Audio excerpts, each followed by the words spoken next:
بسم الله والصلاة والسلام على رسول الله. حبوباتي المشاهدية الكرام، اليوم جبت لكم واحد لاطاغت هايلة، كيكة رائعة بمقادير بسيطة. يعني أسرار المحلات اليوم راهي في هذه الكيكة، سواء حضريها في عيد الميلاد أو في عيد الحب. نروحوا للمقادير الآن نشوفوها مع بعضنا. مقادير بسيطة جدا، فيها 6 حبات بيض تكون بحرارة المطبخ. نحضروا كما راكي تشوفين، نكسروا الحبات تاع البيض تاعنا، هذه 2 3 حتى نكملوا 6 حبات تاع البيض تاعنا، ونجو نطلعوهم نديروا لهم قرصه ملح ونطلعوهم بالباطور كما راكي تشوفي حتى يتضاعف في الحجم تاعهم. خلطي مليح، لما يتضاعف الحجم نجي نضيفوا السكر تدريجيا ونزيدوا نخلطوا مليح باش يعني تدخل يذوب السكر مليح في هذاك البيض، المكونات الداخل في بعضها. خلطيها مليح كما راكي تشوفي، ونروحوا الان نضيفوا مغرف فانيليا. يعني ديري مغرف كبيره واللي تحب رائحه الفانيليا تكثر، ونضيفوا لها نص كاس زيت كما راكي تشوفي. يعني جربيها وما تندميش، هذه كيكه رائعه وما تديلكش الوقت وما تديلكش المقادير، يعني كل حاجه فيها سهله والذوق تاعها رائع. نزيدوا لها نص كاس ماء كما شفتي، وبعد ما خلطناها مليح زدنا خلطناها بالباطور، جينا درنا لها كاس فارينه. كي ديري الفارينه تاعك تبداي تخلطيه من التحت للفوق، تحكمي المغرف كيما هكذا وتخلطي من التحت للفوق كيما راكي تشوفي، تخلطيه من التحت للفوق. انا اضفت لهنايا مغرف خميره، يعني خميره الحلوى. عفوا ما كنتش نصور، اضفت مغرف خميره الحلوى مع هذاك الكاس تاع الفارينه، وزدت ضفت كاس فارينه اخر. يعني هنا انا استعملت فيها 2 كيسان فارينه، ونجو نفرغوها في هذاك المول تاعنا اللي زدت درت له هذا البابي كويسونت باش ما تفيضليش الكيكه تاعي اونكا تطلع ولا، لانه ما عنديش المول هذاك العالي.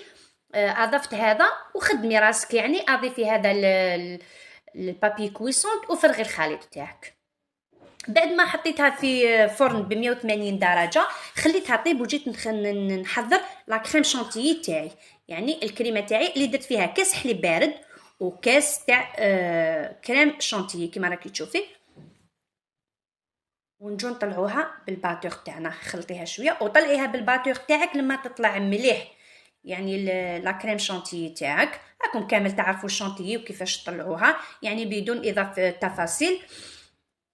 لما تطلع لهنايا انا اضفت لها لهنايا ملعقه كبيره اوبتيلا، يعني هنا باش تبدلها شوكولا تارتيني، هنا باش تبدل لها الذوق تاعها. يعني شونتيي حلوه بزاف، لما تضيفي لها هاد الملعقه تاع الشوكولا يتبدل الذوق تاعها ويولي رائع. وانت حره تقدري ديري البخاليني، يعني انت ديري فيها الاضافه اللي تحبيها، ولا ديري يعني نوتيلا ولا واش تحبي. هاي الكيكه تاعنا لهنايا بعد ما خرجناها من الفرن طابتها رائعه. هنا قسمتها بالخيط، يعني هنا الطريقه ما كنتش نصور، انا حساب لي كنت نصور، قسمتها بواحد الطريقه تاع الخيط طريقه رائعه، ومن بعد نعاودها لكم في الفيديوهات القادمه اللي ما عندهاش القطاعه.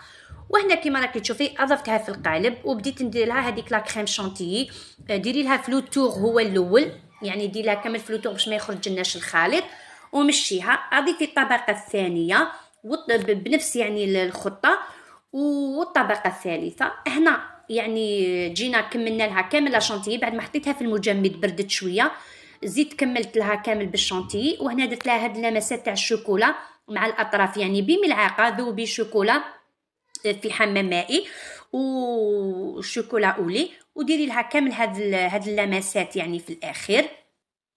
وهنا في الاخر زيدي ديري لها الشوكولا تاعك. انا حبيت نخليها بهذا المزيج كيما هكذا باش تبان لنا ميغوار كيما راكي تشوفي، تبان لك بهذا الشكل المموج. يعني التزيين اختياري، شكليها كيما تحبي. انا شكلتها بهذا الشكل، درت لها لي فخاس، انت تحبي ديري لها شوكولا ولا ديري لها الموز ولا تحبي ديري يعني واش تحبي، حاجه تاع الوقت. ولا تحبي ديري فيريرو. ما تنسونيش في الاخير هاي الكيكه تاعنا بجام وابوني، وشكرا لكم.